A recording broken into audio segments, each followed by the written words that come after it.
Well, good morning, Dirtfish Rally friends. It's day 2 of Rally Croatia, and how gorgeous is this Saturday morning.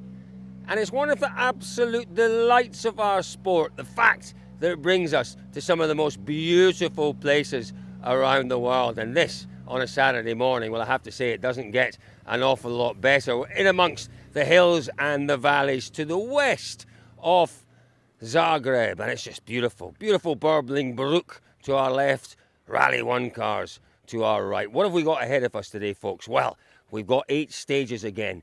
A little bit shorter than yesterday. Yesterday was just over, a fraction over 130 k's. Today, around about 116 kilometres. But, talking to some of the drivers, stages today, if anything, a little more challenging than yesterday. Come have a look at this though, Elliot.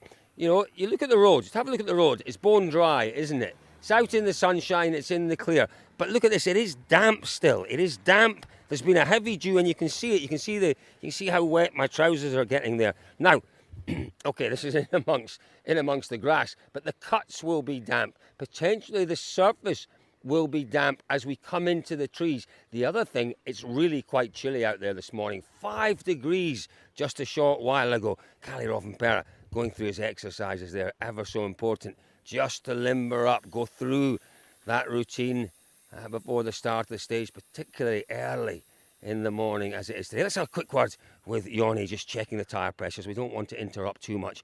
Joni, you know, yesterday was challenging with the stages. I'm told today's stages, if anything, maybe a little more tricky, a little more challenging. Well, I don't know. For me, the whole rally is quite tricky, but especially the new one was already like super muddy from the recce. So I guess there we can see maybe some action. Which stage is that in the loop? It's the third stage of the loop. Okay, well, watch out for that, Joni. Best of luck today. Yeah, you know, Kalle Rovanperä had a little bit of a difficult time finding his rhythm yesterday, finding that perfect setup. He tried something different, went with Evans and Ogier's settings, gave it a go, maybe didn't quite work out in the morning for Kalle Rovanperä, but he did find some pace in the afternoon. Good road position for Kalle and Joni today, so we'll see what he can do. Really, really important that they get ahead of both of the, well, not both, they won't get ahead of both of the M Sport cars, but certainly they'll have Pierre-Louis Loubet in their sights. It's most unusual to have the leading Toyota with 4 manufacturer cars in front, and we know how tight the manufacturers' battle will be this year. So there's still a lot to drive for Ogier and for Kalle Rovanperä. Manufacturers' points critical. Just going through those warm-up exercises. What is Taka-san watching? Because I don't think All Live is live yet, but he's maybe watching his little video. Yeah, that'll be. Is that a recce video, Taka-san? No, what you watching last year? 2 years ago. How many years? 2 years ago. Yeah, it's because it's dry. And exactly the same stage. Yeah. Okay. And is this your run through here? No, this is French co-driver. Guess who? Ogier? Yes. Julian's voice. Taka, good luck. Thank you. There we go, that's Taka-san, yeah. You know, it's incredible the way preparation has changed over the last 4 or 5 years. Videos, onboards, all live. It gives the drivers so much more information than perhaps they could find just 4, 5, 6 years ago. And as you see with Taka-san there, he's downloaded, obviously, because signal here is a real issue. He must have downloaded that onto his phone, just going through it. Good morning, Aaron Johnson. How are you feeling? I'm giving you the chance not to run away from me. I'm almost pinning you in here. Caught. Isn't this beautiful? I mean, isn't this one of the total delights of our jobs, that we get to see beautiful places like this? Yeah, all over the world, and this is the thing that the tourists don't see, and it's one of the perks of the job for sure. It's green. Does it remind you a wee bit of home? It's got that kind of lush greenness, doesn't it? It does, yeah, and the weather is a bit similar to home as well, with rain coming from nowhere. So. From nowhere, as it came yesterday afternoon. Best of luck today, Aaron. Thank you, Colin. There we go, Aaron Johnson and Takamoto Katsuta. Decent day for Taka-san yesterday, it really was.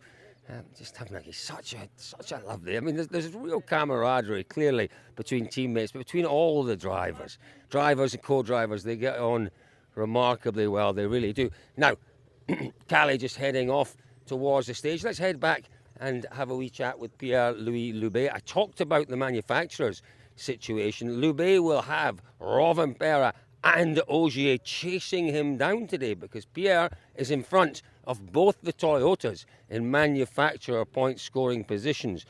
Pierre, you've got the Toyotas chasing you down today.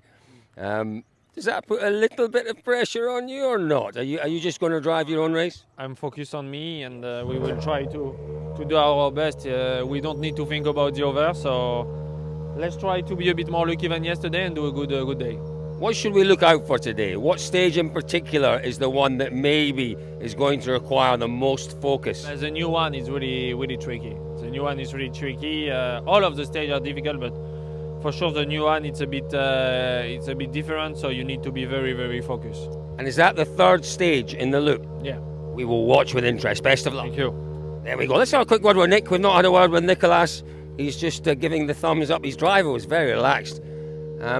Maybe a few bits to do. We'll see if we can grab a quick word with Nick. Nico, we haven't had a chat with you at all this weekend yet. Just a very quick word. But I have no time anymore. He's too busy. He's too busy, as I guessed he would be. Heading off into the stage. I think the third car into the stage this morning. Have a look at this. Look, the little reminders here.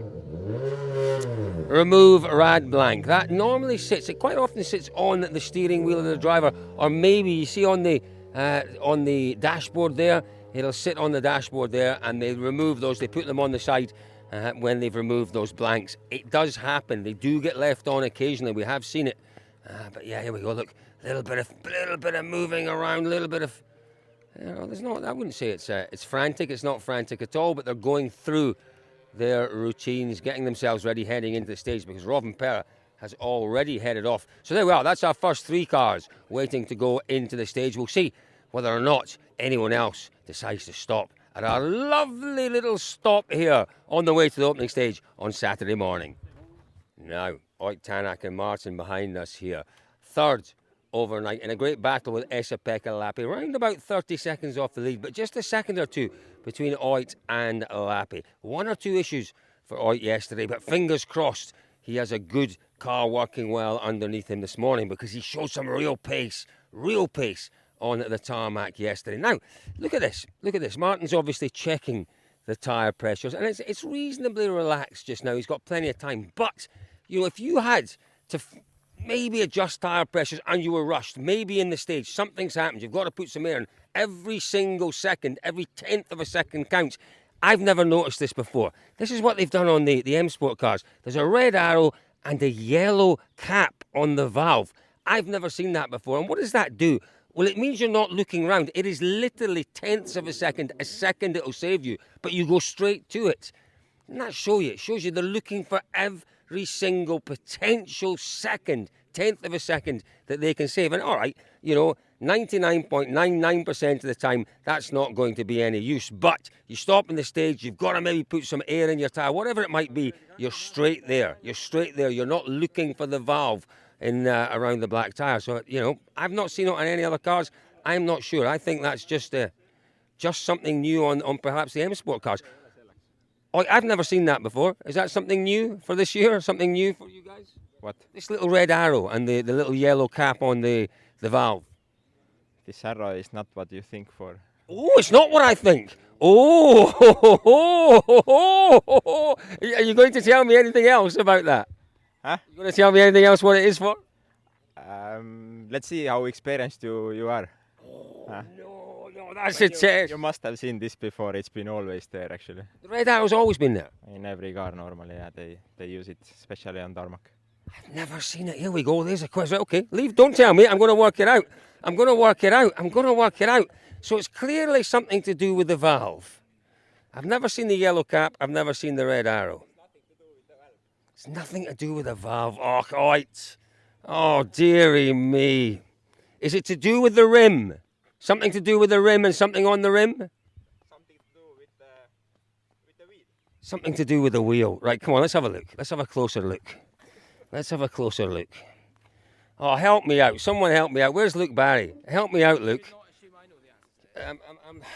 What could that be indicating? So it's am I looking really silly here?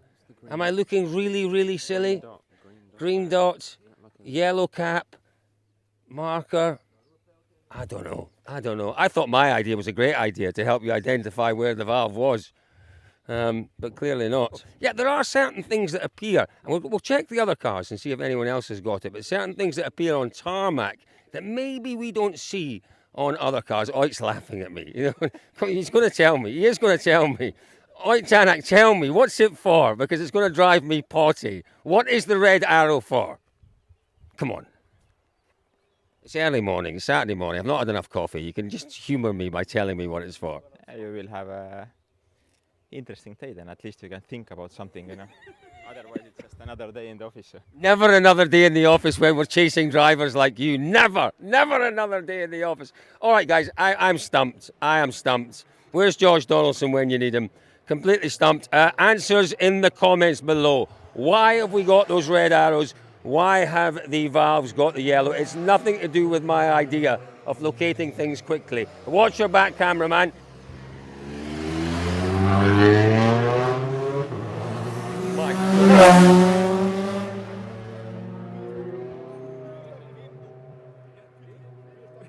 Well, that's our second place driver, Elvin Evans. He'll have stopped a little bit further down the road, I suspect. Just warming his tyres.